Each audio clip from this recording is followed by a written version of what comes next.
Welcome to the Zachrilege Cast podcast YouTube video interview program that features me talking to some of the best and brightest in the atheist slash secular slash awesome community. This is episode number 180. I recorded this interview on February 5th, 2019. Thank you, Zack Ford, for being on last week. From Think Progress, I found two rarities in a row with an actual full-time unionized journalist followed by a YouTube professional. Check out Zach's writings because he's always in the thick of the latest evangelical attempt to neutralize the LGBTQ plus community. Tonight's guest should delight many and anger people who are already angry, so fuck them! Steve Shives has been YouTubing under the nom de Steve for the past 8+ years.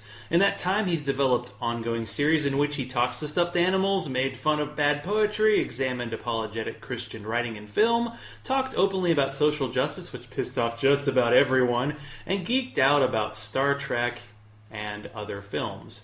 We talked about his hero origin story, what it's like to make this into a job, how to keep it fresh and fun, and press your luck. No cats or hats were harmed during this production. Let's start the conversation. Captain's log, starting 1651. Had trouble sleeping last night. My hiatal hernia is acting up. Ship is drafting, and damn, I complain, but nobody listens. Star Trek 12. So very tired. Welcome to the Zachrilege Cast. Steve Shives, how are you tonight? I'm very good. Thank you for inviting me on. We actually got this on time, and the gong only went off once, which is weird. I don't know. I had a gong sound, it disappeared, and I had to get it back up. But tonight I have a dragon's milk out of my dragon's milk glass. You know, it's important to, it matches your outfit, so I feel like it's perfect. Nice and dark.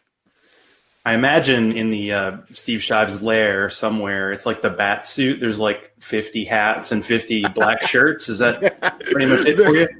There is a stack of old hats. It's not in this room. It's in another room. But there is a stack of old hats. I don't know why I keep them because I never wear them after I replace them. But yes, I hold on to my old hats like a serial killer. Well, I usually, to begin the show, I do an out-of-context quote. But even though you have like 10,000 hours of YouTube videos, I decided to just say I appreciate the press your luck reference in your time changer review. And if you don't know that review, well, after this is over, you can always see the link to check that out. I'm glad you liked that. I think I probably would not have even done that, except they did a press your luck riff on Saturday Night Live like the week before, I think, where they did like a press your luck like game show. And then when I do those Christian movie reviews, the why did I watch this? I always try to come up with like a little skit or something to sort of put in it to make it a little bit more than just me talking about a movie. And I was like, what am I going to do for this one? And that's just what I came up with. So I'm glad you liked it. So wait, you're trying to say it wasn't random that you picked that movie? No, I knew I wanted to do that movie. Actually, I got the movie and then I was like, all right, how do I write this? Or like, how do I make this video something more than just me pissing and moaning about a movie I didn't quite like? So I came up with the press your luck gimmick. Well, it was a nice angle there. So do you have a rebuttal speech planned for the State of the Union address tonight? I believe I am the only American citizen who does not have one. I think everybody else is going to be offering a rebuttal speech to the State of the Union. I, on the other hand, will not be able to offer a rebuttal to the State of the Union because I am not going to watch it. I'm probably going to be watching Parks and Rec on Netflix instead. Oh, that's a good backup choice right there. Thank you. I think so too. Well, let's take things back. Let's just assume that not everybody in the world already knows who you are, who listens to this and listens to your show. How did you decide, back in the olden days, to start your YouTube channel? The good old days of like 2010, 2011. Right. The old days. Oh, remember how things were back then. I started. It's weird. I don't usually do response videos on my channel. I always do original stuff, but my very first YouTube video was a response video, and it was a response video to a guy who I don't even think does YouTube videos anymore. Or if he does, I think he does them under a different name that I can't quite remember at this moment. But he used to post under the name Veritas48, and he was a Christian YouTuber. And he posted a video called 5 Questions for Atheists. And I thought, oh, this looks interesting, because he was nice about it. He wasn't like trying to be a jerk or, you know, pick a fight or make it look like, oh, look how silly atheists are. You know, he was trying to actually start a conversation. And I thought, oh, okay. And I had some interesting answers, I thought, to the questions. So I made a video about it, and I thought it was fun. So I've never stopped doing it. Well, how has the channel kind of changed over the years, other than I've noticed the slight darkening of the beard and the occasional hat replacement? That's the only real change. I would say I've, in terms of the amount of content I produce, it's kind of gone up and down. I had a run for a few years there where I was doing a minimum of 5 videos a week. And I scaled that back last year just out of necessity, because I realized, like, I want to put work into the videos and have them be good and have them be something I'm proud of. And I just didn't have the time to keep doing that many. So I scaled them back. So putting out less content overall is something that has changed in recent years. I guess probably more political content now than I used to, more like sort of social activism type content than I used to, a lot more Star Trek content, because that's like, not only is it a lot of fun for me to do, but also people watch those videos. So that's nice. So it's changed a little, you know, but like certain shows that I used to do, I don't do anymore. Like the 5 Things, I sort of retired that. The Atheist Read series that I used to do every year, I retired that after last year. So I've, you know, certain things I've done I've sort of put things down and picked new things up. Hopefully the only major change is that I'm a lot better at it now than I was when I started. Well, let me ask a softball question about a baseball hat. So Oh, what's the story behind the hat? Oh, that's it. Well, that is a softball question. It's the Hagerstown Suns, which are my local minor league baseball team. They are a single A baseball team. And for anybody who doesn't know how minor league baseball works, single A is like the lowest level, at least the lowest like major important level. And it's the Hagerstown Suns. They're my local team, and I wear it. I wear it, I guess, to show a kind of local pride, which is kind of strange because I don't really have that. But I wear it anyway. I guess it's like it's to identify myself as someone from Hagerstown or from this area, which I am. And I guess it's kind of like wearing a scarlet letter. I just want to let people know that I'm not hiding anything from them. I am from Hagerstown. I'm not trying to pull one over on anybody. I admit it. I wear it. I can't run from it. So that's the story of the hat. You're just kind of out there. I'm telling you, I'm really enjoying a much fuller chat room than usual. I have like 10 people, including one Beta Cuck Shives, Liquid Demons, Evolution False. I haven't actually had like a they sound like real such Christian in a while, so they sound like such charming people. So my beer's up to you. I'm sure there'll be some good questions that you've never heard before, having read like 15 apologetics books. So when did you decide to make your cat into like a co-host some of your shows? You know what? It's just that we got a cat, and I am endlessly charmed by my own cat. We've had her for over 10 years now, and I am still just as interested in like everything she does as I was when we first brought the cat home. And it was like, oh, look what she's doing now. Look what she's doing now. Look at her. I'm still in that phase. Like, I'm just fascinated by the cat. I think she's adorable, and I think she's interesting, and And it's honestly, it's weird that I don't have her in more stuff. Like anytime, really the only time I've had her in a video recently has been if she happens to be in the room when I'm shooting a Steve and Stuffy video. And I can sort of get a shot of her to sort of include her. But one of the shows I used to do that I don't do anymore, and now the Good News series, that's the one where I had her in every episode. I decided to give her a break. Well, I don't know if it's accident, but I am wearing my Real Men Love Cats shirt and black and white cats. Accurate. Got something in common. Hey, yeah, there you go. So what is the current schedule for your shows? Do you have them like, okay, Monday I'm doing this, Wednesday I'm doing this? 'Cause I saw Facepalm 5, I think, on Monday, but I didn't know if you have a set schedule for what you do every week. Oh yeah. Yeah, it's all rigidly scheduled. Yeah. Facepalm 5 comes out every other Monday. And then Wednesday is videos go out Monday, Wednesday, and Friday now, but not every Monday, only every other Monday. Every other Monday is just a free day. I don't put a video up.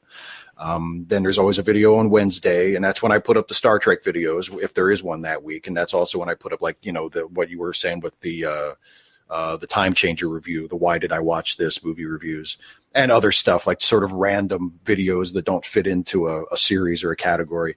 And then Friday is Steve and Stuffy, or when Steve and Stuffy is off, as it is now. Starting this year, I also started doing a new show called The Whirlpool, which is it's kind of a religious satire where I play a character who is a member of a very strange traditionalist Catholic breakaway church.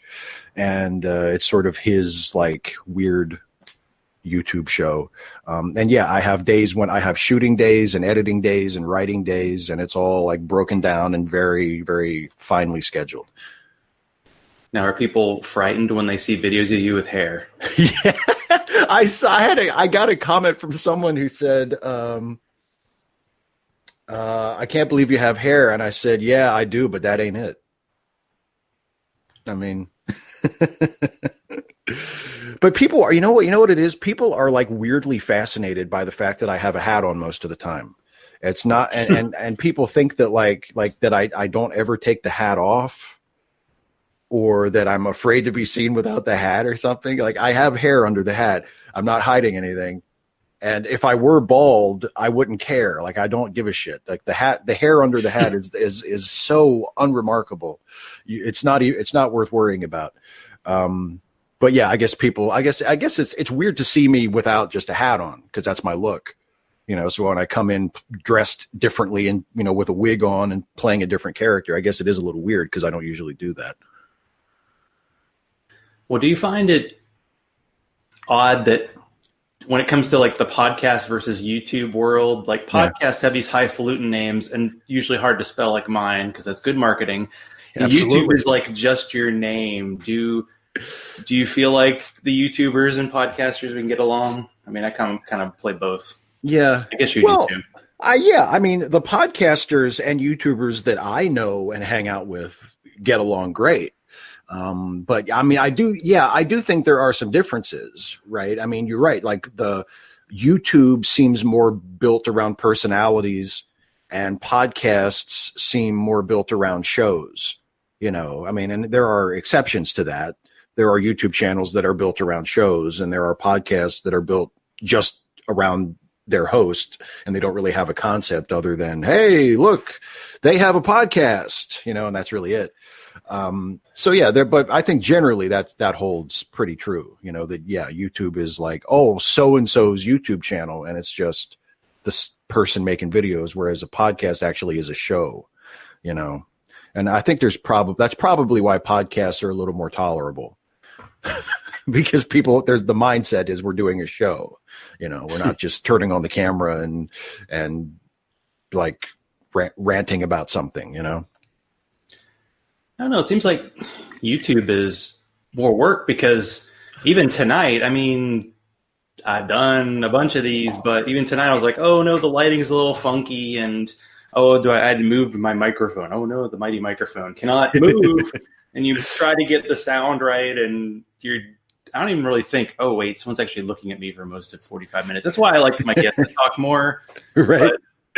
Well, I'm just wondering. I didn't, I haven't heard you on like a ton of podcasts, but then again, my problem is I can't listen to podcasts because when I'm interviewing somebody, I'm pretty much watching their show for a week. So it's tough. Because you put effort into your show. You have to actually. I don't know why, but sometimes it just happens. It's an accident. Yeah, I mean, it is. You're right. It is a lot more work. I mean, YouTube, for obvious reasons, you have the visual element, and if you care and you want it to at least look presentable, I mean, look, I'm the guest tonight, and I set up a light over here and a light over here and 2 blue lights back here, so it at least looks like something. It is. If you care about the presentation, it's like a whole other layer of production. And I tell you what, It really seems like a lot more work to me because I co-host a couple of podcasts, and my co-host on those shows, Jason Harding, does all the work. So like literally my experience of hosting a podcast is sitting down in front of my microphone and hitting record and then sending it off to him, and he does all the work. So my experience is YouTube is me doing all the work, and podcasting is my friend doing all the work. So I definitely experience a difference between the two. So is it like your Star Trek and kind of movie review stuff that are the podcast? I should ask you, since you're on a show about your shows, what are all your shows? What do you really do, Steve? Come on, tell us all. Other than the YouTube videos, the podcast that I co-host with Jason there, and you can listen to them. You can go to the website, letmelistenpodcasts.com. And they're linked on my YouTube channel as well. And I co-host 2 shows with him. The first one is called Late Seating, which is a movie review podcast where we review classic films that have a certain reputation that everybody has heard of. You might not be a movie that everybody's seen, but it's a movie everybody's heard of. And they're either widely known as being good or bad. And we just, give them a fresh review, as we say, and decide whether they deserve whatever reputation they have. And that show is a ton of fun because me and Jason both love movies. And then the second show that we started last year is a Star Trek comedy podcast where we play low-ranking officers aboard the Enterprise during its original 5-year mission, as depicted in the original series. And we sort of build our own silliness and bullshit on top of the classic Star Trek episodes. And that's been a ton of fun. That's one of my favorite things that I do now. That other than a couple of my YouTube series that I am like particularly attached to, that's one of my very favorite things that I do. Well, at what point were you able to make a full-time living doing this? It's been my full-time job for almost the entire time I've been doing it, honestly, for at least the last 6 or 7 years. And it's interesting how that's changed, because when I first started doing it, I made almost all of the money that I make from the channel from ad revenue. And in the last 4 or 5 years, the ad revenue money has taken a dip, and I make almost all of my income from the Patreon page. But wherever and then like the last couple of years, because the Star Trek videos have gotten a lot more views, the ad revenue has gone back up again, which is very nice. But yeah, I've been doing it as my full-time job, and with the schedule I told you about, where I have it broken down so I know what I'm doing every day. And I basically go to work. My wife and I wake up and we have breakfast together. We watch a little TV, and then we say, okay, let's go to work, because she works from home too. And she goes into her work area and I go into my work area, and we go to work. And it's been like that for, I would say, at least 6 or 7 years. I've been very lucky that I haven't had to have a real job for that many years, that YouTube pays the bills. Now, if you were at like an atheist or skeptic conference, you would probably be mobbed and super popular and everybody would want to talk to you. But what is it like going into like a mixed kind of company, like a party or somewhere when people don't know you, and you have to like say, what do you do for a living? I say I have a YouTube channel, but yeah, it's one of those things that can go a couple of different ways. Like sometimes people would say like, oh, and you can just tell they're being polite, like, oh, you have a YouTube channel.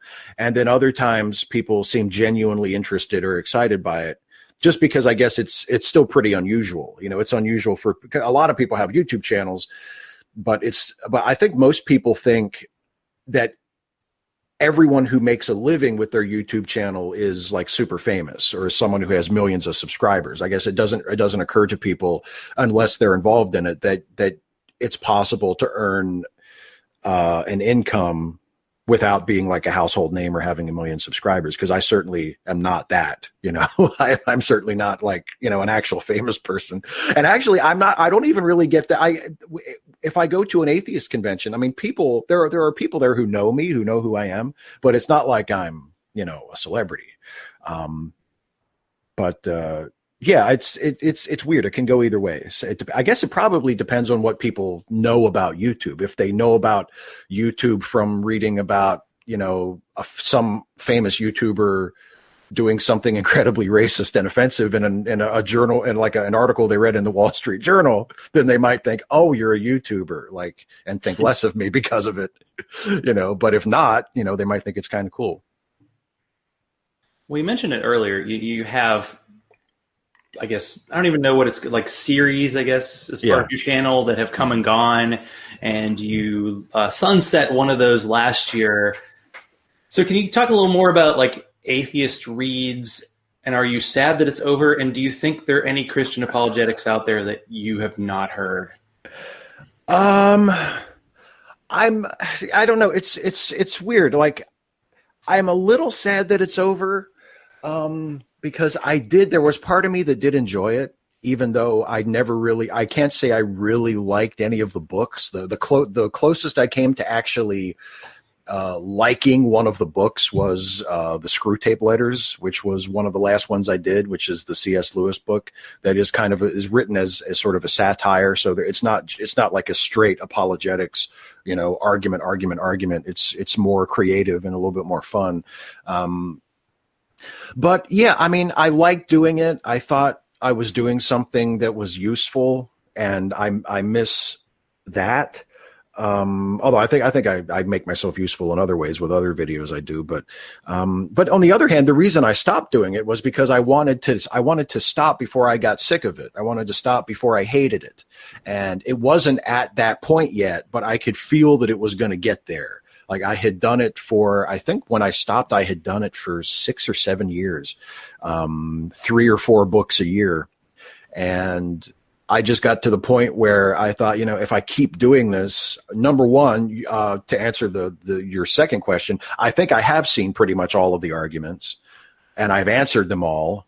And I like, after a certain point, the challenge of the show became finding creative ways to answer the same argument that I had already answered 2 or 3 or 4 times before, without just saying the same thing I said the last time. And that became fun, but it also became like, you know, I've already done this. I've already answered this. I've already responded to this. And I guess I could keep doing it because there are plenty of apologetics books. I had a list. I have a Word document that I still have that's pages and pages of just titles that I could have done that I just never got around to. So I could have kept going for years and years and years. But I felt like I was going to start to hate it. And I didn't want to hate it. I wanted to stop before it was a chore. And I wanted to make room for other stuff. That's been another thing, like, you know, stopping, not making as many videos a week, retiring certain series. It was about, you know, I want to do other things. I want to keep doing YouTube, and I want to keep making videos, but I want to stretch my legs a little and do some things that I haven't had time to do because I've been doing this other thing for all these years. So yeah, I mean, it's always tough to stop doing something that you've gotten used to doing, you know, but I'm glad that I don't do it anymore. I think I stopped at the right time. Do you think you'll ever bring back reading shitty poetry? Probably not. I honestly, there are a couple reasons I don't think I would do that anymore. One is that the last time I did it, I didn't get permission from the poet. And also, I think there's something about that for me today seems a little mean spirited. Like even if I do genuinely think it's like a really shitty poem, I feel like it's kind of like dunking on someone. And if the worst thing they did was write a shitty poem, they probably don't deserve some asshole in a YouTube video making fun of them for it. Because let's be honest, if I wrote a poem and I poured my heart and soul into it and tried to make it as good as I possibly could, there would be plenty of people who would read it and would think it was just as shitty as any of the shitty poems I read once upon a time. And I might agree with them if I got some distance from it, so no, I don't think I would ever do that again. Well, is it easier for you to watch Christian movies that will be problematic for many reasons other than like movies you actually like Superman Returns with problematic people behind the creation? Oh man, that's a great question. I think the Christian movies is probably easier because I don't feel close to them. You know what I mean? Like Superman Returns is a movie that I really truly love. Like I love that movie. It's one of my favorite movies. And now every time I watch it, it's like, oh shit, there's Kevin Spacey. Oh shit, this was directed by Bryan Singer. Like you can't get away from it. And it takes some time to sort of move into a headspace where like, okay, I'm just going to focus on the movie. I'm just going to enjoy it, as a movie, as a work of art. I'm going to feel what I felt when I saw it the first time.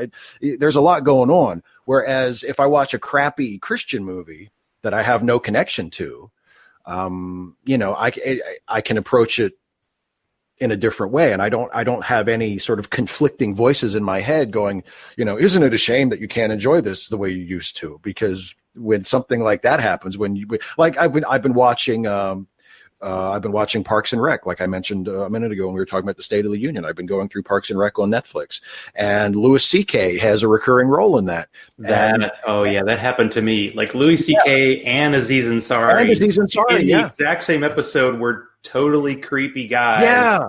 I don't remember that the first time I watched it, but now it's so blatant. Yeah. And it was weird at first. Like I've made the adjustment now. Like we're at the point watching it now where like, Aziz Ansari is in every episode. So I'm just used to him now. It doesn't really bother me because I'm just used to seeing it. But yeah, when Louis C.K. shows up, because he's just sort of a recurring character who's not in every single episode. And it's like, oh man, this is weird. And it takes a second, I can get through it. It doesn't like ruin the show for me, but it takes a second to be like, okay, nobody knew he was an asshole when they made this. Well, some people did, but not a lot of people did. It wasn't really an issue. And, it's just you try to put yourself in that headspace. But yeah, that sucks. Like it's like finding out your favorite baseball player used steroids or something even worse. And you have to constantly account for that whenever that comes up in your life. And I would much rather have the experience of just watching something that I expect to be shitty or expect to be problematic in some way, and I can just deal with it, as opposed to, having to watch something that I used to think was great and still do think is great, still do love. But now you have all this extra baggage on top of it that you constantly have to account for. Yeah, it makes me think of two big areas in my life, like sports, and then when I kind of got involved in the atheism community, like being a Tennessee Titans fan and then finding out that the team signed a cornerback that one of his teammates said, oh yeah, he hit his girlfriend, and like having to deal with that, and then dealing with the fans going, oh, I want this to be outside of societal concerns. I don't want to have to think about that sort of thing. And that sort of same thing happens when we have people accused of being either just assholes or treating women poorly. Yeah. Is it hard do you pretty much dump the whole idea of having heroes or people you look up to, or are you just more careful now? It's more that I'm more careful now. I just don't think I have it in me to just dump the whole idea of heroes. Like every time something happens, whether it's like someone in the atheist community, like last year when the Lawrence Krauss thing finally broke and everybody knew about it. A lot of people knew about it already, but it became like a big story. And I got a lot of people in my timeline or who were friends of mine who were saying like, this is why you don't have heroes. And I can relate to that. And I think there's probably a certain wisdom to that, but that's just not how I'm wired. Like I admire people. I like people. I look up to people. And I'm not going to stop admiring or looking up to people just because a certain percentage of those people have historically turned out to be pieces of shit. That's sort of, it sucks that that's the world we live in and that people behave that way and that that's a reality that we have to deal with. But that is the reality. And I would rather continue to sort of enjoy people's talents and enjoy people's wisdom and look up to people and believe in people whose work means something to me in some way, and occasionally be disappointed and have to do one of those Kevin Spacey, Bryan Singer adjustments where I'm like, oh shit. I would rather have to do that from time to time than just not have that as a part of my experience. And yeah, I mean, the atheist thing sucks because the atheist skeptical community is kind of small compared to culture at large. It's kind of a small club, and it feels like we all know each other, even though we don't, but it feels like that sometimes. And when someone reveals themselves or is revealed by somebody else to be a bad person, and in some cases even like a dangerous person that you probably shouldn't be having around, that's tough. Like, that's really, really hard to deal with. But for me personally, the solution isn't to just say, well, I'm just not going to admire people or I'm not going to have heroes. I think the crucial thing is to be willing to be critical of your heroes. And if someone is one of your heroes and you find out something horrible about them, that you don't just reject it because they're your hero. You have to take it seriously and don't say, well, I'm sure he didn't do that. He wouldn't do that, because that's why some of those people are still in relatively good standing in the community instead of being ostracized, because there are so many people that are just like, yeah, but he probably didn't do it. And even if he did, it probably wasn't that bad. And even if it was, did you read that book that he wrote? That's an awesome book. That book changed my life. There's a lot of that going around where people are willing to make excuses for their heroes. And I think that's bad. Shouldn't do that, but I'm not going to get rid of like the practice of having heroes. Yeah, it's tough sometimes to realize when you become dogmatic. You think, oh, we got rid of religion, now we're cool. And then you go, oh, wait, maybe we're not. Now, this is something that I feel like is different on the YouTube end versus podcasting end. Yeah. In YouTube, you can be really loved by people and you also can be really hated. Why do you think your content, and maybe it's just your hat, makes people so mad and in some cases happy? It's the hat and the beard, I think, in combination. I don't know. I have noticed that, I mean, it's not as though it's unique to me. And there are people, unfortunately, who have gotten it and continue to get it way worse than I ever have. There's something about the separation maybe that the internet gives us, where you can connect with someone but you're not in the same room with them. You don't really have to look them in the eye, or you don't have to face any immediate repercussions, so you can just be flat out mean to somebody and you don't have to worry about it because there's not really a whole lot they can do to you. And you can sort of be part of a virtual mob. So if you're one of thousands of people who is saying the same thing to one person who did something you don't like, there's a safety in that. And I think it just people just are more likely to engage in that kind of behavior online. And it's a shame. So the things that I do that seem to provoke that kind of reaction from people are the same things that other people do who get the same thing. I mean, the first person I was aware of who experienced it in like a really major way was Anita Sarkeesian. And I remember when her harassment really started to kick into high gear, I was familiar with her, but I hadn't really done my homework or watched a lot of her videos. And I went and watched one of her videos that was the target of all of this just rage and hatred and whatever. And I was shocked by how middle of the road and inoffensive it was. I mean, it was a woman critiquing a video game the way I had seen and read dozens of men and women critiquing movies and TV shows and music for my entire life. And I just thought, why is this? Even if you disagree with her, even if you think that she's wrong about something, or you think she's mischaracterizing something, or whatever, I don't get the level of vitriol here. I don't get why people are so angry about this. And I think it's tough to be objective when you're talking about your own stuff, but I think the same thing happens when people get really, really pissed off at something I've said. Like, I'm not that radical in my politics. You know what I mean? Like, I'm definitely on the left side of politics, but I'm not a revolutionary. I'm not that radical. And I can't think of any like political statement I've ever made that was worthy of that kind of outrage. And most of the things that I've said that people have gotten angry about are things that are completely uncontroversial statements, like that there's such a thing as gender inequality and it's bad. And it disadvantages women, and we should do something about it. Or that there's such a thing as racial biases in law enforcement or criminal justice, and they disadvantage people of color, and they're bad, and we should do something about it. These, to me, are not controversial statements, and certainly not on the internet. But when you say them, and you say them unapologetically, and you make it known, as I do, that you really don't care if people who disagree with you like you, which I don't, and you don't really have any interest in reaching across the aisle and making friends with people who are professional trolls and harassers and just bigoted assholes. In fact, quite the opposite. I don't want to be their friends at all. People really react badly to that. And they throw little tantrums, and they make videos about you, and they harass you on Twitter, and they, leave mean-spirited comments in your comment section. They just do those sorts of things. And it's too bad. But yeah, it's the sort of thing that happens. And I can't really, the only thing I can say is I don't let it affect my own work. I've never made a video and thought, well, maybe I shouldn't say this because this will piss off some troll. I've never thought that.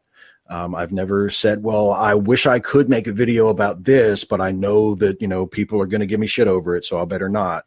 I've never done that. I've never allowed it to steer or influence my work at all. And I've never engaged with people. Like I don't watch response videos when people make them. I don't respond back. I just don't play. Like I just don't play with them at all. I just do what I'm interested in doing, which is not what they're doing. And that seems to piss them off too. So I don't really think there's any way I can avoid pissing off people who have made being pissed off at people like me their jobs. But, what are you going to do? I guess it's like being an atheist. Damned if you do, damned if you don't, right? Right, exactly. Exactly. Well, let me ask you a deplatforming question, but I will translate it into comic book geek for your pleasure. I love it. Would you do the Thanos finger snap to remove YouTube channels? I don't think I can say that I would do that, because the Thanos finger snap just sort of random, at least as far as we know, it just randomly selects half the people and gets rid of them. And I would not want to just randomly kill half the YouTube channels. For one thing, I don't think you need to get rid of anywhere close to half of them. I think you could get rid of a very, very small percentage of the worst channels, and it would make a massive positive difference. So there's no need to get rid of that many, and there's no need to do it indiscriminately. So no, I would not do the Thanos finger snap to fix YouTube. So this is why you write questions in advance, and then when you ask them, you go, "Oh man, that was." Anyway, we'll move on. Move on. That's a good question. I love the question. Years of questions. We'll just get on to the next. You kind of covered this in the last one, but I figured I might as well ask because I feel like this comes up a lot regarding you, and you can tell me to fuck off if you want. It's totally cool. And we can move on to the next question. What is your strategy for unfollowing people or blocking people on Twitter? Has it changed over the years? And how are you able to just kind of go, if you decide somebody is just not on your side and is never going to be on your side, just to blank them out? Well, the way it's changed over the years is thanks to Twitter adding some very useful new functions, I actually don't block people nearly as often as I used to.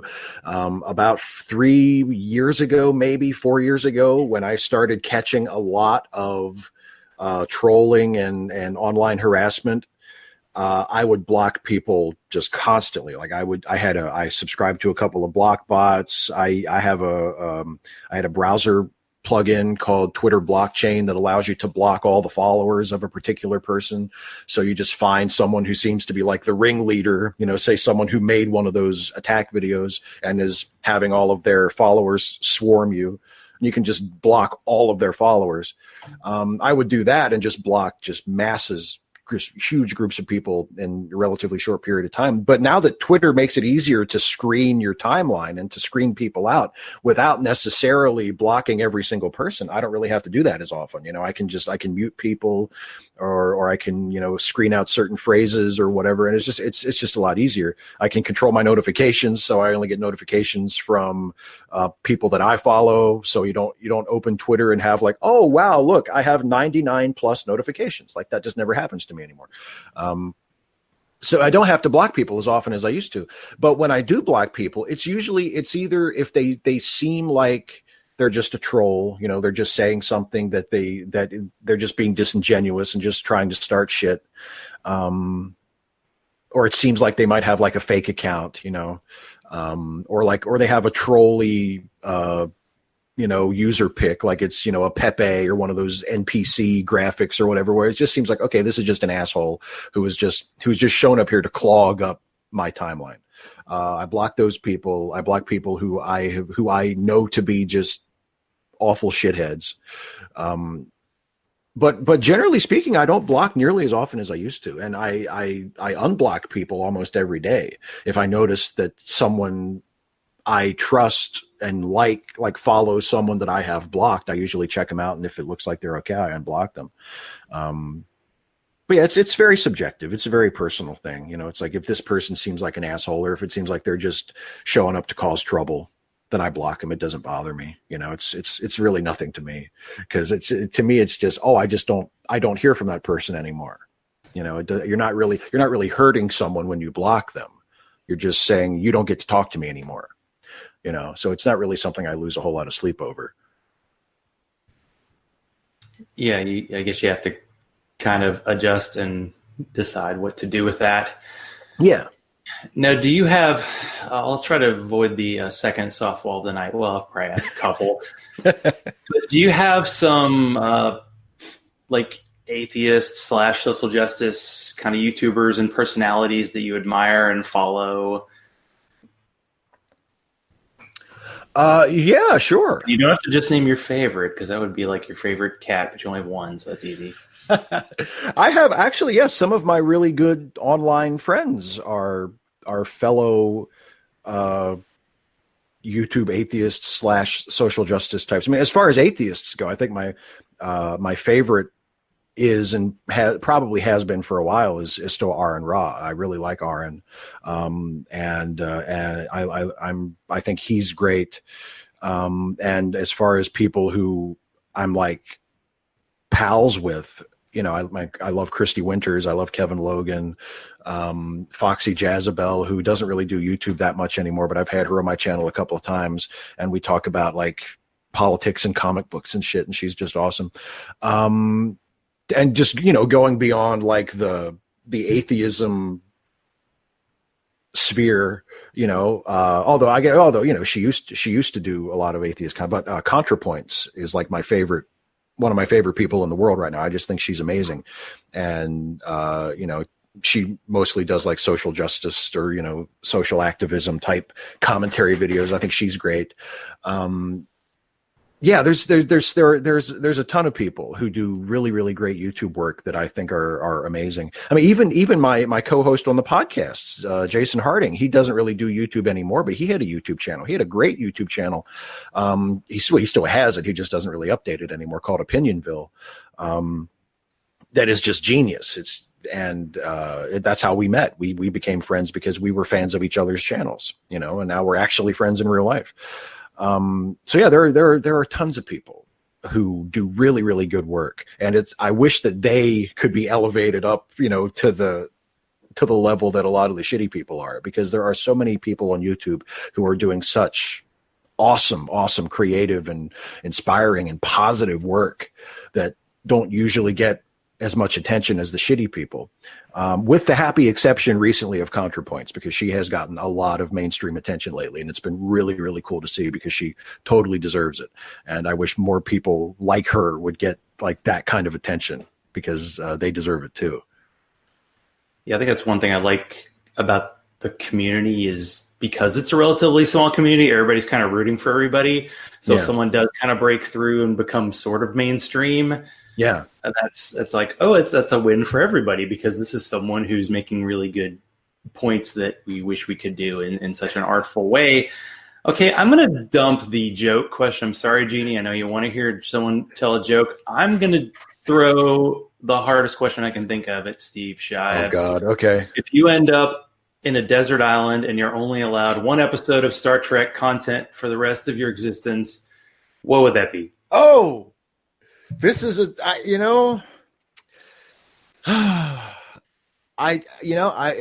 is a tough one, because my favorite Star Trek episode ever is Deep Space Nine's The Visitor, but that's such a sad episode. I don't know if I'd want to watch that like for the rest of my life on a desert island. I'd want to pick a more fun one. Maybe A Mock Time from the original series, the one where they have to take Spock back to Vulcan so he can get married, because because it's been 7 years and he's in a very delicate way. And I think that's the first appearance of the classic Star Trek fight music, when Captain Kirk and Spock have to fight on Vulcan, and that's the first time we hear the da da da da da da da da da da da. So I think I'd go with that one. Sounds good. Well, goodness gracious, 45 minutes somehow in the books. It flew by. So the question is, of course, where can people find Steve Shives online?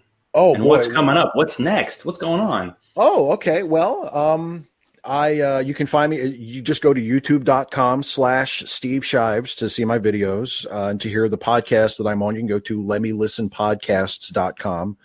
Or just search for Late Seating Podcast or the Ensign's Log Podcast, because those are the names of the shows.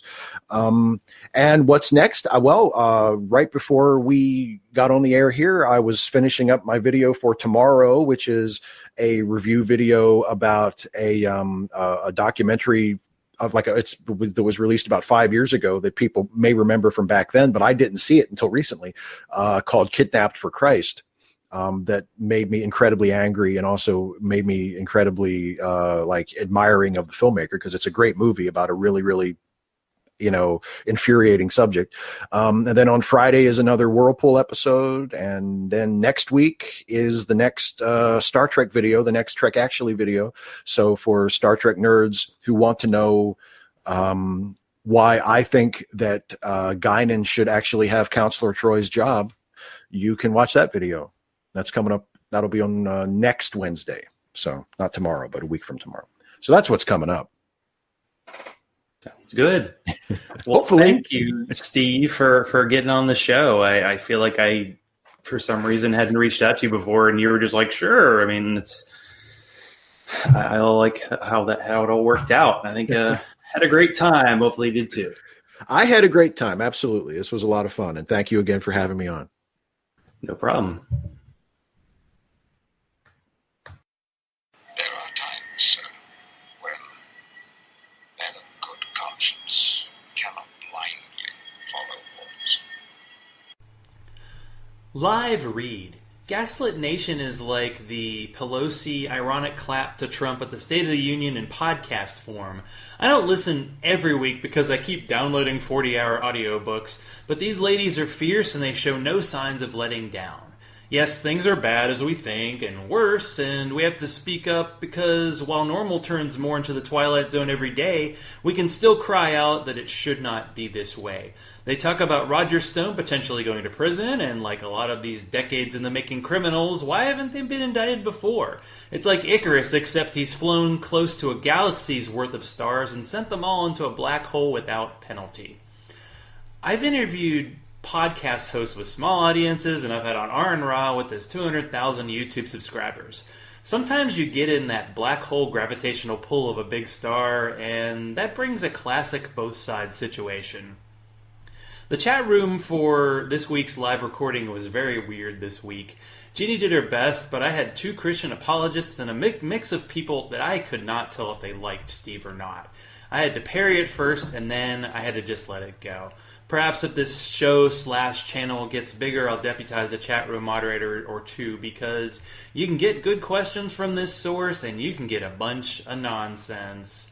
If you want to support this show, if you found out about this show through Steve, feel free to be like Bobby, Hugh, Teody, Larry, Daryl, and the other Daryl, and go to patreon.com/Zachrilege, Zachrilege. It's really not that hard to spell. Follow me on Twitter at Zachrilege. Follow the Zachrilege Cast page on Facebook. And send all mail to zachrilege.cast@gmail.com.